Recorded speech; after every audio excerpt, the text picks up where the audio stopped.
Today on DC On Screen, we are going to be talking about the Legends of Tomorrow Season 4 premiere, The Virgin Gary. Right after this. You think of Earth as a singular planet. In fact, it is anything but. For this is a story not of a universe, but a multiverse, where universes and planets, such as Earth, were replicated and mirrored across a vibrating, infinite plane. Some barely different from the next. Others drastically so. This is DC On Screen. Every week, Dave and Jason talk about the multiverse of DC properties on film and television. But be warned, if it's been officially released, you can expect they'll spoil it. Welcome into DC On Screen episode 513. I am your host, David C. Robertson. This is my co-host, Jason Goss. Hello. And forgive me, I think I've taken sick. I think I'm a little under the weather here, guys. I've got the raspy throat, got the sore, soft palate, the clearing of the throat that happens. Sure. But we're gonna try to get through this thing. It is Legends of Tomorrow, Season 4, Episode 1, The Virgin Gary. You groaned as we were doing the intro. Is that indicative of your feelings regarding the episode, Jason? No. Okay. No, that was a moan, not a groan. Very different. Okay. Well, I thought it was like a cow moo. I was like, what are you doing? No, I definitely wasn't practicing cow noises in the background. Yeah, I mean, it would be okay if you did, I guess. It would be a strange turn for our listeners. But let's be honest, it wouldn't be that strange. I mean, we can get distracted at times, but that's a little too far. Mm-hmm. Usually, I would say so, but, I'm open to it. No, we should be closed to that. Mm-hmm. Yeah. If you want to hit us up on Twitter, twitter.com/DCOnScreen, and we are on Facebook, facebook.com/groups/DCOnScreen podcast. So, I liked this quite a bit. Mm-hmm. I liked this episode quite a bit. It was a surprise for me. I mean, that would be a surprise. Yeah, I have, Traditionally. And this is just, I was going to say historically, but yes. Historically, I dislike Legends of Tomorrow. I think it is one of the strongest premieres I've seen out of the Arrowverse this year. So while I was watching this episode, I sort of just realized that there's not a lot of people in the show anymore. And, it was about the point where, they're walking around at Woodstock and they're doing the little comic book panels that are sliding about. Mm-hmm. And I went, is that everyone? And it was. I was pleased. This is a workable amount of persons. I love it. This is manageable. And, I really had fun with this. I was a little disappointed that when the unicorn showed up and impaled the hippie. Mm-hmm. Sure. The blood didn't gush out of both sides of her like it did in the trailer. I don't know if they looked at it and went, they wouldn't really do that, and that's kind of silly. That's a little too far. Or what I'm betting is the standards came down and said, look, you can't have blood flying out of this damn unicorn's mouth all episode and have blood gushing. So I'm guessing they chose one. Yeah. That is hard to pull off on the CW. I thought it was funny. But you got a bloody nipple later, so... Oh, I know. I think they just waited. I think they looked at it and went, we're going to have to lose a bunch of blood here. Where do you want the blood? We need it on the nipple. Okay, you don't need it coming out the unicorn. All right, fine. Which is why it's I'm guessing... pretty violent. Which is why I'm guessing, because I was pretty sure that arm was coming off. I thought we were about to lose a Gary hand, but... Or at the very least have some pretty serious wounds, and it didn't appear did any of that happen after seeing those teeth. Yeah. So it was funny that he lost his nipple. That was good. It was funny. It didn't make sense for the scene completely, but it was funny.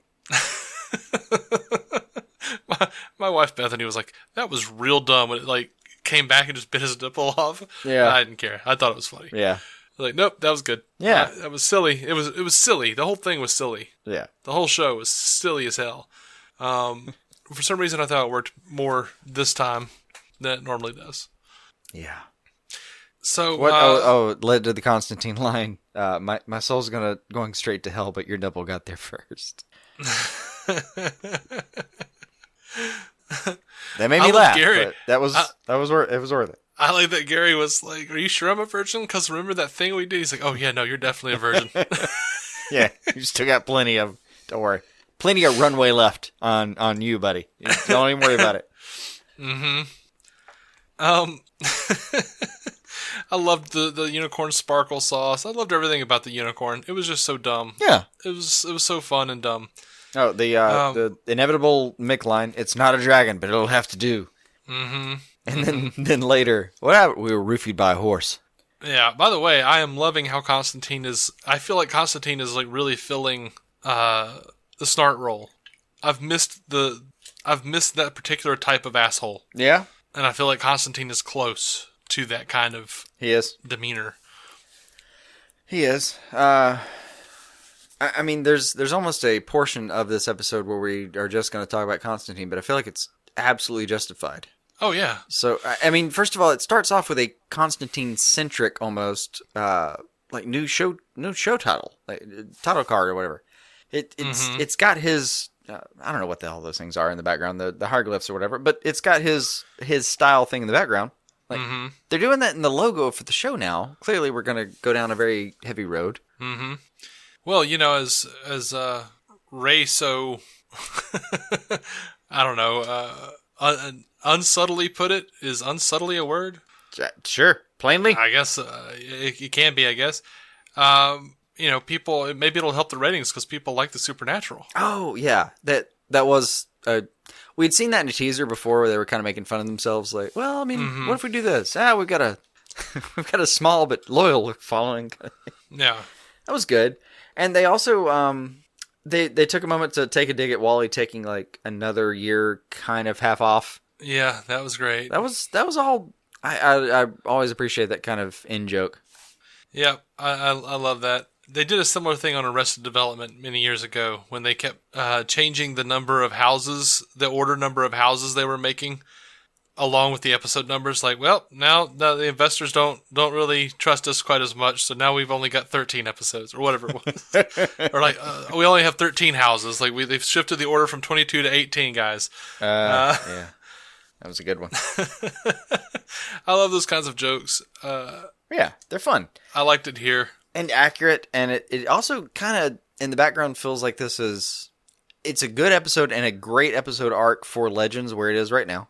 Mm-hmm. But in another way, it feels like Constantine Season 5. Yeah. Because a lot of what's happening isn't happening anymore, but but we've still got some of what Constantine was doing on the table. Like, the darkness is rising. You know, we're coming for you, Johnny, and all that stuff. Like that.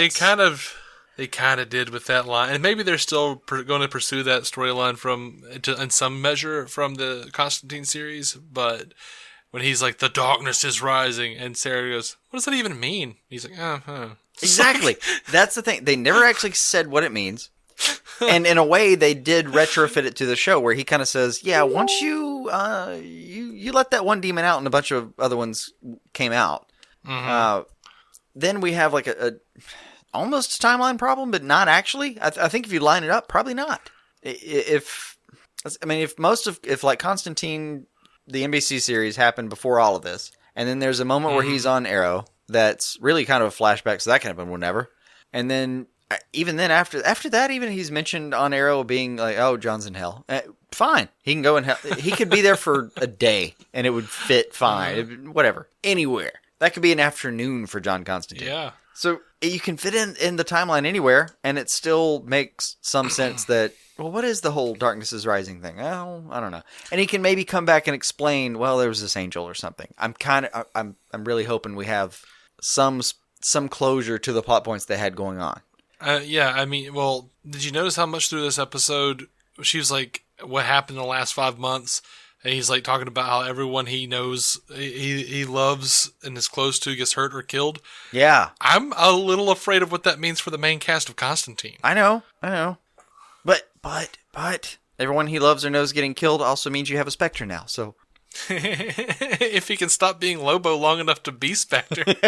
I know. I don't know if he has time. But few seconds, man. A few seconds. Yeah. All right. That's a lot to hold out for, that they would actually wrap up everything in Constantine's series that we had hanging. I mean, there was so much stuff there, but really, even there the fact that much. There was Not all the really. stuff with his mom. There was all the stuff with the darkness rising, the angel betrayal, the Spectre, the everything with Cabby Guy. I can't remember his name right now. I can't remember his name right now.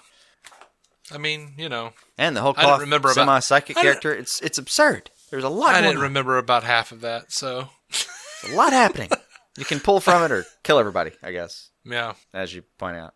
But they do bring it up, which I appreciate. And I begrudgingly almost, but not quite, almost respectfully / begrudgingly admit that even what they said about his backstory coming into this series, yeah. You can kind of say, like, well, what does that even mean? And still work it into what you're doing here. Mm-hmm. I even loved how tortured he was at the end. I loved, you know, drunk John coming out of the shower, you know, singing Go Ask Alice. Oh, yeah. There's the whole episode is like bookmarked by Jefferson Airplane. It's fantastic. Mm-hmm. Fantastic. Makes sense for the episode, makes sense for him. Wonderful. Yeah. They even pull in, it's one of my favorite Constantine phrases, I'm a nasty piece of work. You get a moment of that even. Absolutely. Adored it. I'm very happy with how Constantine is being treated on the show. So far, Still feels like a Legends show, though. They are towing that line kind of nicely.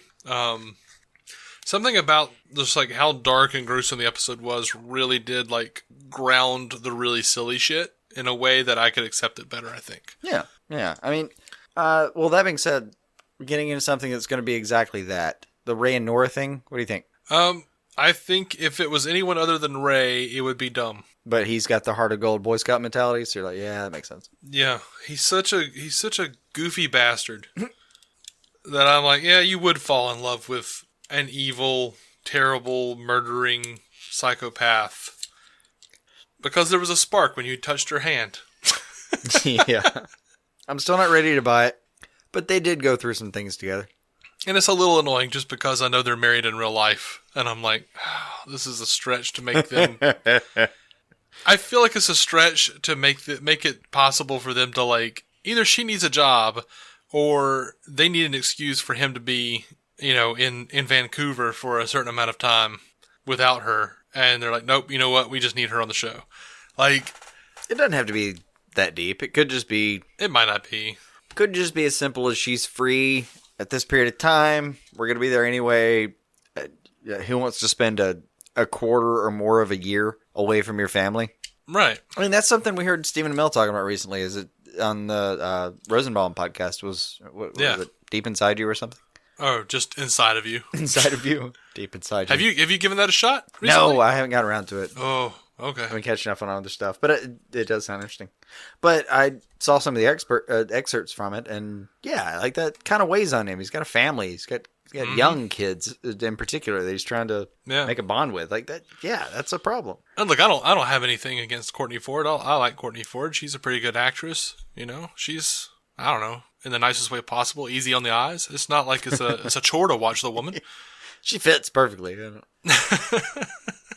It's not detracting from the show, but it does. Yeah, I mean, the thing is, like, if you never knew that, you wouldn't think another thing of it. But because you know they're married, it has that extra aspect that's kind of annoying and unfair in certain ways. In a lot of ways, mostly unfair, frankly. I don't know. I'm not really sure I see that. I mean, if I was a casting director, I'm like, you know what? All I know is they have good chemistry. Yeah. And I am thankful that they at least have progressed the Nora Dark storyline, because like they really played Nora Dark up as like something on Arrow and they dropped it. Yeah. It did find its way somewhere else. That was nice. Mm-hmm. Anyway, so I guess I'm okay with it for now. Like, I'll be interested to see how they develop her character so that it makes sense or feels like it makes sense. Like, that's the real thing I'm hoping they do, is they make it make sense, make it feel right, that she becomes a good person or whatever. Because I'm assuming like that's you what's want gonna him, happen. you want him to be right about that. Yeah, I do want him to be right about that. I am rooting for them. His character. I do kind of want him to have that. Like, the Nora Dark, like, the redemption characters are always my favorite characters. The people who are still kind of bad. And I don't want her to become, like, completely good. I want her to be kind of an anti-hero. Yeah. And be the edge that Ray needs. I love Spike. That's a good example. I love Spike on Buffy. Yeah. And something about that redemption story At his just best, compelling as hell. He was always a charming guy who was willing to do the bad thing when it was necessary. Mm-hmm. Mick Rory is another good example of that. He is. I think. He is. By the way, what did you think of the sparkle sauce hallucinations? I did. I liked him and Axel having a moment. Yes. I was very pleased with that. That was pretty great. The Nate and Dad stuff was pretty nice. The Nate and Dad stuff. I like Thomas F. Wilson a lot. I really liked him on Freaks and Geeks, and obviously huge fan of his from Back to the Future. Right. And they've made more than enough references to Back to the Future on the show. They didn't need him to come in and play Henry Haywood, but you know what? No. I really enjoyed seeing him here anyway. That's gravy. Gravy. I really enjoyed seeing him here anyway. Didn't hurt a damn thing. Did the job just fine. Nice extra touch for someone who knows what they're looking at. Perfect. And this is this sort of relationship is a bit tropey, or I should say super tropey, because we've seen this over and over again in TV shows and in movies. Oh, where yeah. The dad's like, what kind of a job is this? Blah, blah, blah. And then just like the poor peacemaker wife who's just trying to make a sandwich for her boy. And No, I mean, that relationship has been happening since freaking Greek mythology. And I mean, it's a well-worn thing, but it's a well-worn thing, though, because it's a real thing. It is. Some tropes exist because as humans we keep experiencing them and we keep relating to them. And I actually was touched with Nate comes back, and I mean after they've kind of broken into their own house. It was fun to see Nate and Rory together. That was a good scene, but I wasn't too invested in most of the relationship until when Nate kind of says "Hey, do you want to have a beer with me?" We don't do that. Maybe we should start. Mm-hmm. I liked that line, man. Yeah. What we've been doing has never worked. We're the definition of insanity. Let's try something new. You're still my dad. Let's try something. I'm a little confused by his father's anger towards his profession, just because I'm like, this sounds like a pretty nice profession. Yeah, it does, but it sounds like one of those esoteric things where you're like, unless you're employed at Harvard, how are you ever going to make anywhere near the money I make? You know? Yeah. Because you can be a history professor at, in our situation, like somewhere in Alabama, a history professor does not make that much money. Yeah. Which, the mother said that he was taking a job. He just took a new job at the Pentagon or whatever. So, it's going to be the Time Bureau, right? Right. And he's going to be like, my boy is a hero. Not a hero, Dad. A legend. I kind of wanted to just leave that one where we suspect that at some point the dad was happy. Mm-hmm. Maybe there's one scene later where those two are just kind of having a beer and chatting and they're happy together, and we kind of know, he validated himself. The dad understood what was happening the whole time.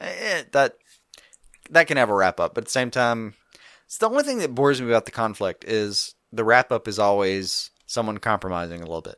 I mean, Nate wanted to do this, the dad wanted to do that. One of them is going to have to apologize to the other. Mm-hmm. There's no way out of that. But it was nice to see them compromise and just decide to have a beer. Yeah, I mean, that's the way relationships work in real life. Most of the time, everyone compromises a little bit. Yeah, honestly, when they actually work, that's why. Everyone kind of compromises a little bit. Or they die unhappy, yeah. Yeah, I mean, yeah. Alone and unhappy. Yeah, you can almost measure your blood pressure by how much you've compromised. A lot can be said for peace.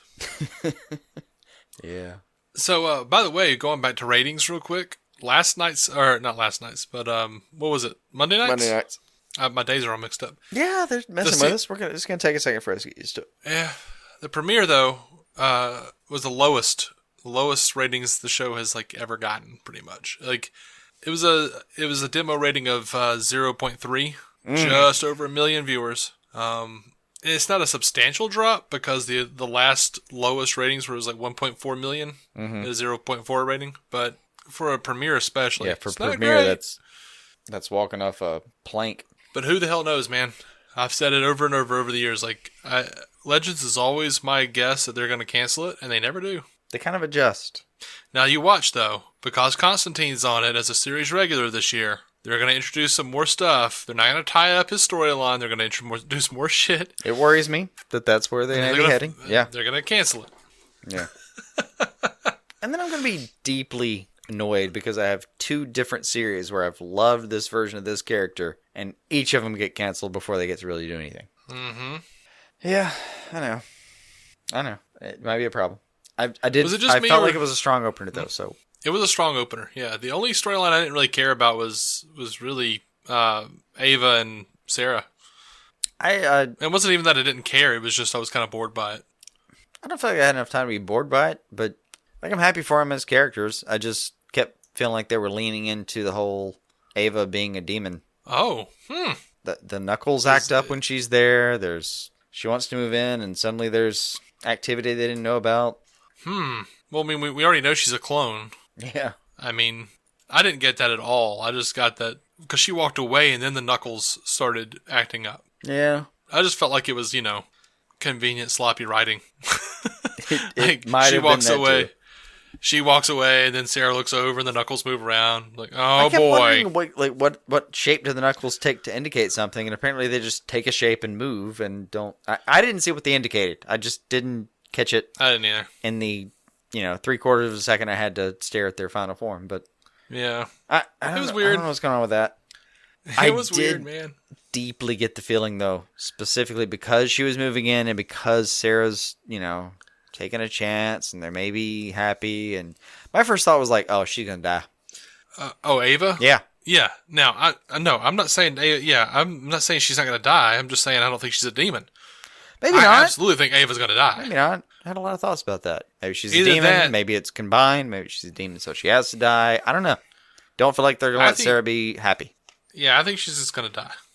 Yeah. And I like them together. I want them to work, but just don't feel like they're gonna let them have that. Well, they also might let her live as a way of showing John that he's wrong and that he can have people near him. Maybe if we get Because the whole episode he's referring back to himself, like, you and me, Sarah, we're the same. yeah. And there's always the whole magic has a cost thing that he keeps harping on. Which, if magic always has a cost, why are you opening the door with magic? That's Why are you dude, isn't that like that's is what it like he a knows. stumped toe? It's what he knows. It's what he does. And he also, in this version, thinks A, I'm going to hell anyway, and B, I'm going to take as many fuckers as I can with me. Yeah, but if you're already going to hell, what's the point in stumping your toe or something? Like, A little bit. like I don't know. I'm assuming the bad thing is like the cost of the magic is proportional, probably at least to the magic you used. Yeah, So open a door, stub your toe. magic. And he might have a little bit of a whole the whole like if you're a hammer all you see is nails syndrome. Mm-hmm. He might just kind of a oh my god I burned my souffle. Wait a second, I have a solution. Let me summon a demon. Or you could just cook a couple of eggs tonight, dude. Call that one a loss. Already had eggs involved. Just fry up 3 and admit this one didn't work out. Uh-huh. We do not have to go down the summoning route right now. He summons a demon. What do you want me to just make the souffle for you? No. I want you to teach me how. They tell me you're the best. Well, I am. I can teach you, mean, but there will be a alright. cost. I don't care. I need this. I need 300 of your rubberiest nipples. Yeah. What? All right. Why? Don't ask. Okay. And Gary's like 134 of that storyline with the rubberish nipples. For one burned souffle. Yeah, there might that's a thing that might be happening. Mm-hmm. All right. I don't know that I have much else to say about this episode. I really enjoyed it. If the rest of the episodes are like this, I hope it doesn't get canceled. Yeah, I could use another season like this. I do have something I have to mention. What's that, man? It's a safe place here. It's a safe space. The Beatles mention up front. Mm-hmm. I feel like obviously I have to say something. Nate's rundown of getting Mick excited about eventually going back in the British invasion history to like no Black Sabbath. Oh God, we've got to protect these mop heads. That was funny. Mm-hmm. That was solid. I thought you'd enjoy that. I did enjoy that. I liked when he stopped at Led Zeppelin and went, wait, no, no, Black Sabbath. Like, that was great. Yeah, like wait, let me double down. Hold on, Black Sabbath. Oh, the two things that struck me. One of the hippies says, "Give peace a chance." That was solid. Like the song "Give Peace a Chance" was released like a month before actual like Woodstock happened. It was probably like right there in the zeitgeist. That was cool. Mm-hmm. But the whole mention about like that's why they spelled it the Beatles was because they kept the beat. Man, I felt like that was delivered as though it was supposed to be a cheap shot at the Beatles, and I was so disappointed. Okay. The thing is, I'm gonna keep this short. I promise. It's not even that wrong. It's just not that right either. Like, yeah, there's like just. All right, like when you ask Bob Dylan about any song he wrote, and you get 5 different versions in about 45 seconds. Right. That's what we're talking about here. It's been over half a century, and a lot of the history of how it happened is lost. There's a serious chance that John just thought, "Oh, that sounds neat," and add a beat to it. But it's more nuanced, and it has a very short version. It has a lot to do with the fact that they were listening to a lot of bands like them and naming themselves like a lot of bands in the local area, and they happened upon that. And there was a version where it was the Silver Beatles, and there was Long John and Moondogs and all that sort of stuff. But bottom line, they happened upon the Beatles, and it was the short, truncated form, and the Beatles hit, and oh man, there's so much there. But yes, John thought it was funny. Yeah, I got the sense they weren't really poking fun at the Beatles or taking a swipe at them so much as they were taking a swipe at the news people at the time, the news commentators who were like, there was that. I didn't like that. What do you get that name? I liked how they presented that news guy though, because like he had the skinny microphone and everything. But yeah, and he seemed very clueless and goofy. Yeah, which is why I think it was a joke on the news people, not them. As far as I can tell, though, just looking at John's mindset, and I think it was him, and it may have also been Stuart Sutcliffe, and that's all everything. But as far as I can tell, some of how it came to be was it was more like the beat generation, like the beat music, not so much keeping the beat as in tempo, which is to me entirely different. Also, bottom line, it might have just been a bad pun, and it's not that bad a pun. Yeah, I like that pun. I'm good with it. I don't know, man. I don't know either. Just obviously deeply invested in the whole thing. I know you are, bud. So, other than that, I kind of saw them and thought, oh, fun. And then saw that and thought, oh, yeah, all right. And then my only other kind of thought on the matter was, man, that is not enough people at an airport at that period of time to be protecting the Beatles.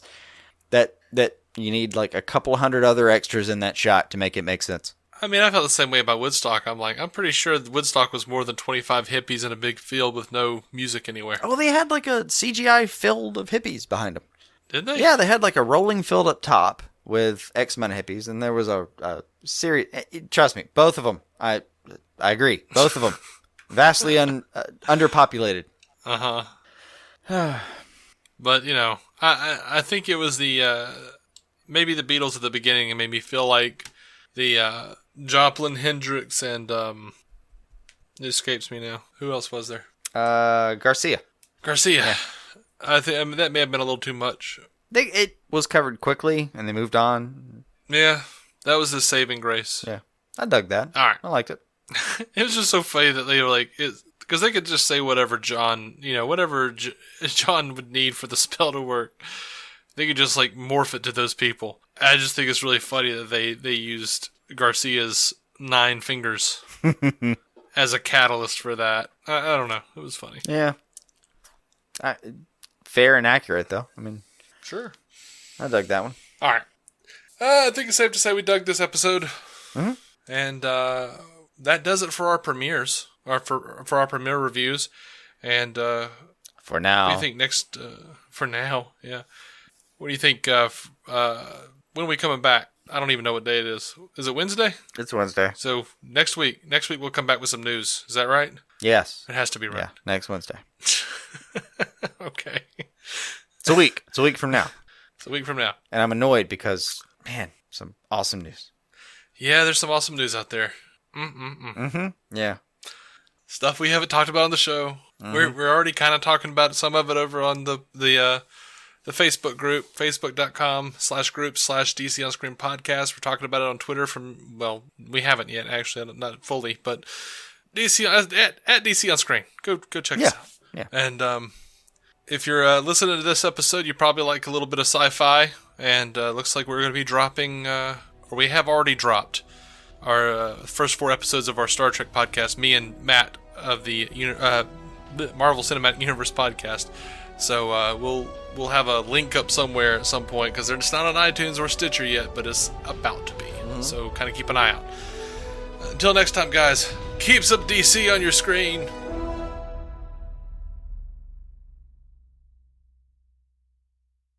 Our opening narration was from Dan Jurgens' The History of the DC Universe, Part 3 of 10, as featured in DC 52, Week 4. It was performed by me, David C. Robertson. Intro music by Jason Goss and Michael Shackelford. Michael's band, Future Elevators, could be found on Spotify or future-elevators.com. Our introduction was performed by Effie Oppelders of the fantastic podcast Stealing the Remote, which lives on SoundCloud. It can also be found on iTunes and Stitcher.